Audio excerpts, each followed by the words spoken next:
ያሸንፋል ንቃተሊና ብዬ 100,000 ብር ሜድ ያልኩኝ ነበር 1 ሚሊዮን አድርጌዋለሁ ጋይስ። አይ ጋይስ እንግዲህ ሁላችሁም እንደሰማችሁት ጆን ዳንኤል 1 ሚሊዮን ብር የሚመድብ ካለ ይንገረኝ ብሏል። ስለዚህ እኔም ይሄን ቻሌንጅ አክሴፕት አድርጌ 1 ሚሊዮን ብር እመድባለሁ።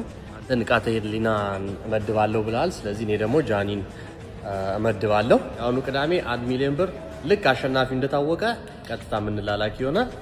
ሁላችሁም ይመቻችሁ። ወይኔ እግዚአብሔር ምስክሬ ነው ብሎ አስበላቸው። ጆኒ ቢያሸንፈስ እንዴት ነው?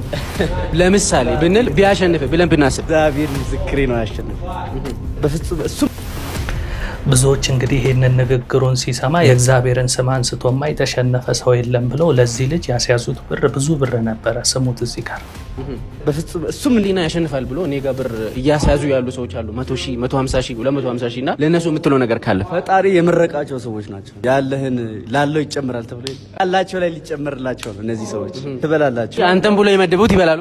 አዎ በስነ ስርዓት ግን እኔን እንዳይረሱኝ የሆነ ፐርሰንት ቦጭቆ ለኔ መስጠት አለባቸው፣ መጋበዝ አለባቸው። ስግብግብ ናቸው። አኮራችኋለሁ። አይስዌር አኮራችኋለሁ። ብሩን ትበላላችሁ።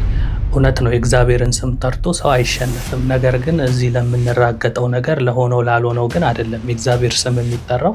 ለሌላው ጊዜ ግን ሰዎች እንደዚህ አይነት ነገር ሲሰሙ ስሜታዊ አትሁኑ። የእግዚአብሔር ስም የሚጠራበትና የማይጠራበት ቦታ አለ ብዬ ነው። ለማንኛውም ንቃተ ህሊና ያሸንፋል ብለው ካስያዙና ከተበሉት ውስጥ በጣም ያሳዘነኝ ግን ጆን ዳንኤል 1 ሚሊዮን ብር ነው የተበላው።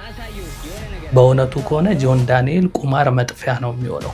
ለምን እንዳሳዘነኝ ታውቃላችሁ? ይሄ ልጅ ይሄን ያህል ብር ሲበላ ይሄ የመጀመሪያው አይደለም። አሁን ቅርብ ጊዜ ራሱ አርሰናልን ብሎ 700,000 ብርና 7 አንበሳ ተበልቷል። ይሄንን የሚበላል ብዬ ነው ምን እንዳንቀለቀለኝ።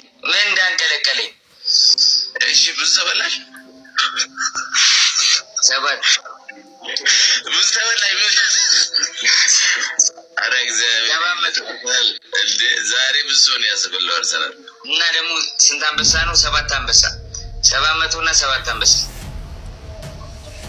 7 አንበሳ ለማታውቁ ቲክቶክ ላይ አንበሳና ዩኒቨርስ የሚባለው ጊፍት ከፍተኛው አንድ አንበሳ $300 እስከ $500 ነው። ስለዚህ ይሄንን ገንዘብ ለ7 አንበሳ አብዙት አሁን ባለው የዶላር ምንዛሬ። ከዛ ደግሞ በጥሬው 700,000 ብር ተበልቷል እና ሁለቱ አንድ ላይ ሲሆን 1 ሚሊዮን ብር አሁን ቅርብ ጊዜ የተበላ ልጅ ነውና ከዛ ሀዘኑ ገና ሳያገግም አሁን ደግሞ ድጋሚ 1 ሚሊዮን ብር ተበላና ቁማር መጥፊያ ስለሆነ ብታቆም ይሻላል። በተለይ ደግሞ ብዙ ነገር ላይ ፈጠን ይላልና ስሜታዊነትን ቀነስ ብታረገው መልካም ነው። ምክንያቱም ብዙ ጊዜ ፈጠን ማለትና አለመረጋጋት ብዙ አይነት ችግር ውስጥ ይከተናልና ረጋ ማለቱ አሪፍ ስለሆነ ጆን ዳንኤል ከእንደዚህ አይነት ነገር ውስጥ ብትወጣ መልካም ነው። ምክንያቱም እኔ እንኳን ከዚህ ቀደምም አውቀዋለሁ በተለያየ ጊዜ ላይ ጌሞች ላይም ሲጫወት አንበሳ ተበላው እንዲሆንኩኝ ብሎ ሲበሰጫጭ የተለያዩ ሪከርድ ተደርገው የተለቀቁ ቪዲዮዎች ላይ አይቼው ስለማቅ እንደ ወንድም እንግዲህ ትንሽ ክላም ዳውን ብታረግ ብትረጋጋ መልካም ነው ላለው። ለማንኛውም በጉጉት ሲጠበቅ የነበረውና በኢትዮጵያ የመጀመሪያው ነው ተብሎ የነበረው ፋይት እንግዲህ